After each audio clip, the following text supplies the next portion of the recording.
साथियों, राधे राधे। आप सभी का हमारी क्लास में बहुत बहुत तहे दिल से स्वागत करते हैं। और हमने पिछली क्लास में राजस्थान में वन्य जीव अभयारण्यों के बारे में पढ़ा था, वनों के प्रकारों के बारे में भी अध्ययन किया था। और आज हमारा राजस्थान भाग 2 कक्षा 7 का दूसरा चैप्टर है जो हम पढ़ना स्टार्ट करते हैं। तो चलिए दोस्तों, हम पढ़ते हैं। राजस्थान में खनिजों एवं ऊर्जा संसाधन।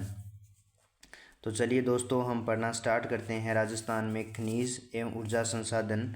तो प्राकृतिक संसाधनों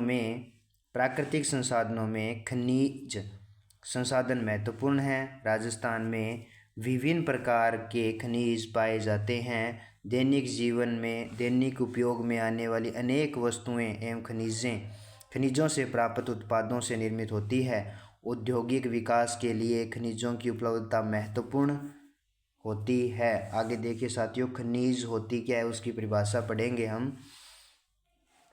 खनिज एक निश्चित रासायनिक संगठन वाले भौतिक पदार्थ होते हैं जिन्हें खानों से खोद कर निकाला जाता है, जैसे सीसा, जस्ता, चूना, पत्थर, अभ्रक, कोयला, तांबा, लोहा, खनिज तेल आदि। देखिए साथियों, हम खनिज के प्रकार पढ़ेंगे आगे। ये देखिए खनिज के प्रकार। धात्विक खनिज, जिन खनिजों में धातु की मात्रा पाई जाती है उन्हें धात्विक खनिज कहते हैं। इन खनिजों को गलाकर नवीन उत्पाद प्राप्त किए जा सकते हैं। ये कठोर होते हैं तथा इनमें चमक होती है। दूसरा देखिए साथियों, अधात्विक खनिज, जिन खनिजों में धातु की मात्रा नहीं पाई जाती उन्हें अधात्विक खनिज कहते हैं। ये प्रकृति में जैसे मिलते हैं वैसे ही प्रयोग में लिए जाते हैं, अर्थात इनमें कोई भी बदलाव नहीं होता। आगे देखिए साथियों, ऊर्जा खनिज, जिन खनिजों में हमें ऊर्जा प्राप्त होती है उन्हें ऊर्जा खनिज कहा जाता है, जिसमें कोयला, पेट्रोलियम, प्राकृतिक गैस आदि। खनिजों के प्रकार देखते हैं साथियों। खनिजों के प्रकार,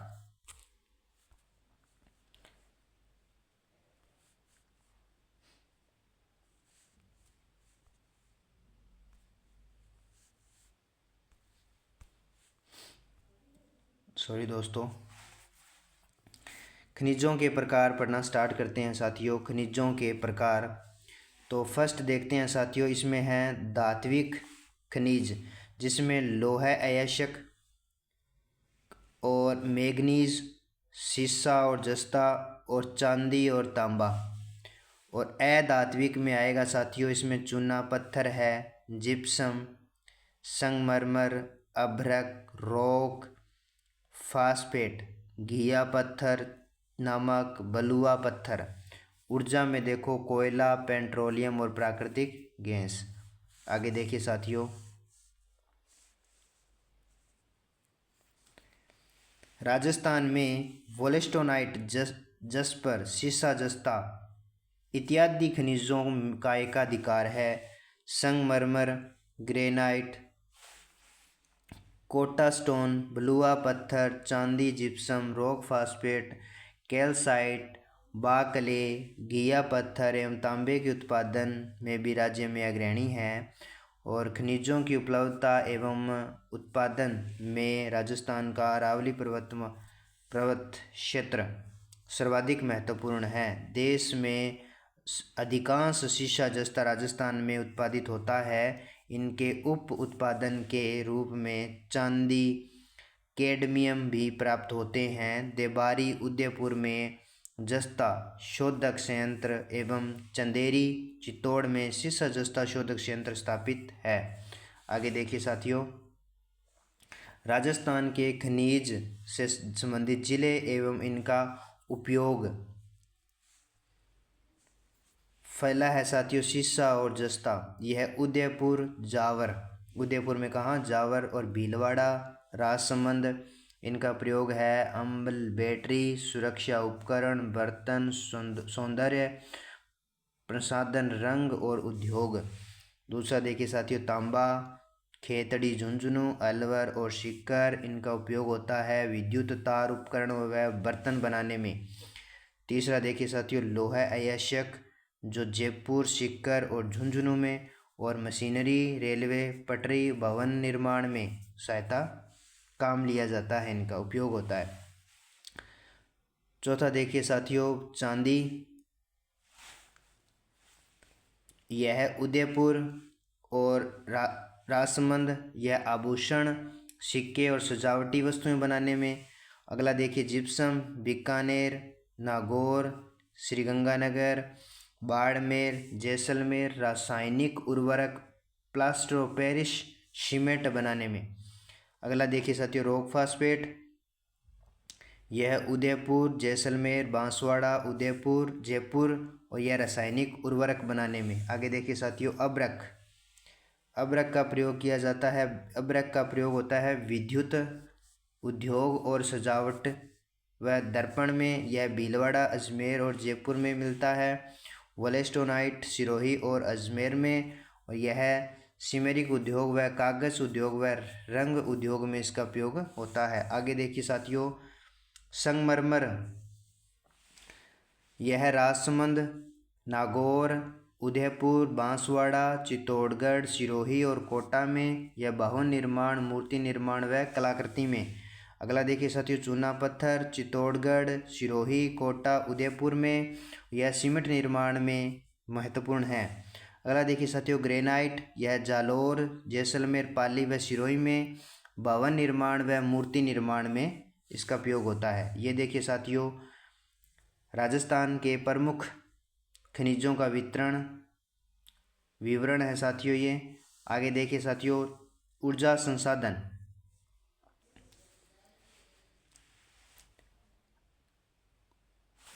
ऊर्जा संसाधनों को दो भागों में विभाजित किया गया है। पहला है परंपरागत ऊर्जा संसाधन, दूसरा है गैर परंपरागत ऊर्जा संसाधन।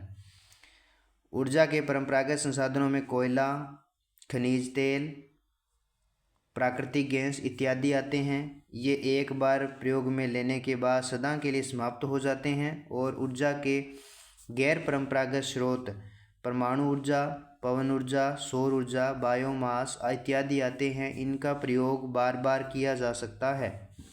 आगे देखिए साथियों ऊर्जा के परंपरागत स्रोत कौन से हैं, संसाधन कौन से, जिसमें आशी कोयला, कोयले के 4 प्रकार होते हैं, एंथ्रेसाइड, बिटुमिन्स, लिग्नाइट व पीट।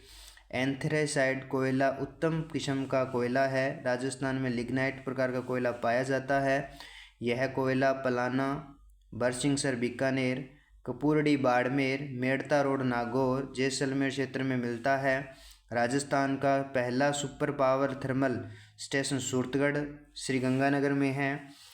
कोटा, काली सिंध, झालावाड़ और छबड़ा बारा में कोयले पर आधारित ताप संयंत्र। बाड़मेर के गिरल में लिग्नाइट आधारित ताप विद्युत संयंत्र है। खनिज तेल एवं प्राकृतिक gas Jaisalmer basin, Barmer, Sanchore basin, Bikaner, Nagaur basin में खनिज तेल पाया जाता है। गोटारू, कमलीताल, तनोट, मनिहारी टिब्बा, रामगढ़, राजेश्वरी, डिंडेवाला आदि में प्राकृतिक गैस के भंडार मिलते हैं। सादेवाला जैसलमेर, बागेवाला बीकानेर, ऐश्वर्या मंगला बाड़मेर में खनिज तेल पाया जाता है। जैसलमेर में रामगढ़ बारा में आता है। अंता धौलपुर में और प्राकृतिक गैस पर आधारित विद्युत ग्रह है। आगे देखिए साथियों जल विद्युत, जल विद्युत का ऊर्जा संसाधन में प्रमुख स्थान है। राजस्थान में चंबल नदी घाटी परियोजना के अंतर्गत गांधी सागर, महाराणा प्रताप सागर से जल विद्युत उत्पादन की जा रही है। बांसवाड़ा ज़िले में माही बजाज सागर परियोजना में भी जल विद्युत की प्राप्ति हो रही है। कुछ बहुउद्देशीय नदी घाटी परियोजनाओं से भी राजस्थान में विद्युत उत्पादन का हिस्सा प्राप्त हो रहा है, जैसे बांखड़ा नागढ़ व व्यास परियोजना। आगे देखिए साथियों राज्य में गैर परंपरागत ऊर्जा संसाधन, जिसमें पहला आएगा परमाणु ऊर्जा। रावतबाटा परमाणु ऊर्जा संयंत्र देश का दूसरा परमाणु संयंत्र है जो चित्तौड़गढ़ जिले के रावतबाटा में स्थित है। यह पहला अत्याधुनिक तकनीक एवं प्रौद्योगिकी से बनाया गया संयंत्र है। दूसरा देखिए साथियों, पवन ऊर्जा। राजस्थान का भौतिक स्वरूप एवं जलवायु पवन ऊर्जा के लिए सर्वाधिक उपयुक्त है। वर्तमान में जैसलमेर, प्रतापगढ़, जोधपुर, बाड़मेर जिलों में पवन ऊर्जा पर आधारित विद्युत गृह स्थापित किए गए हैं। देखिए साथियों, ये है रावतबाटा चित्तौड़गढ़ में परमाणु संयंत्र और यह है पवन चक्की। आगे देखिए साथियों, बायोमास। राजस्थान में पशुपालन प्रमुख व्यवसाय होने के कारण बायोमास संयंत्र लगाए गए हैं। उदयपुर, जयपुर सहित अनेक जिलों में छोटे छोटे बायोमास संयंत्र स्थापित किए गए हैं। राजस्थान सरकार द्वारा बायोमास संयंत्र स्थापित करने हेतु अनुदान भी दिया जाता है। इसका प्रयोग घरेलू ऊर्जा रूप में हो रहा है। आगे देखिए साथियों, सौर ऊर्जा। यह राजस्थान का एक गर्म प्रदेश है। राजस्थान एक गर्म प्रदेश है, अतः सौर ऊर्जा का अधिकतम प्रयोग संभव है। इससे सौर ऊर्जा का उत्पादन की संभावना बढ़ जाती है। सौर ऊर्जा का प्रयोग जल ऊर्जा संयंत्र और street light, solar cooker, water heaters आदि में किया जाता है। राज्य सरकार के द्वारा सौर ऊर्जा संचालित छत सौर ऊर्जा संयंत्रों एवं घरेलू उपकरणों पर वित्तीय सहायता देकर उनका प्रयोग को बढ़ावा दिया जा रहा है। भड़ला जोधपुर में देश का सबसे बड़ा सोलर पार्क स्थापित किया गया है। देखिए साथियों, ये बायोमास संयंत्र है और ये सोलर पैनल है। हमारे पास खनिज संसाधन एवं परंपरागत ऊर्जा संसाधन सीमित मात्रा में उपलब्ध है। लाखों वर्षों में भूगर्भिक प्रक्रिया द्वारा खनिज बनते हैं। हमें खनिजों के अनियमित दोहन पर नियंत्रण करना चाहिए और ऊर्जा के प्रयोग में सावधानी बरतनी चाहिए। इनके अपव्यय को रोकना चाहिए। शब्दावली पढ़ते हैं साथियों। सौर ऊर्जा, सूर्य से प्राप्त ऊर्जा। अयस्क पढ़ते हैं, प्राकृतिक रूप से पाए जाने वाला पदार्थ जिससे धातु की प्राप्ति की जा सकती है। तो चलिए दोस्तों, आज के लिए इतना ही। राधे राधे।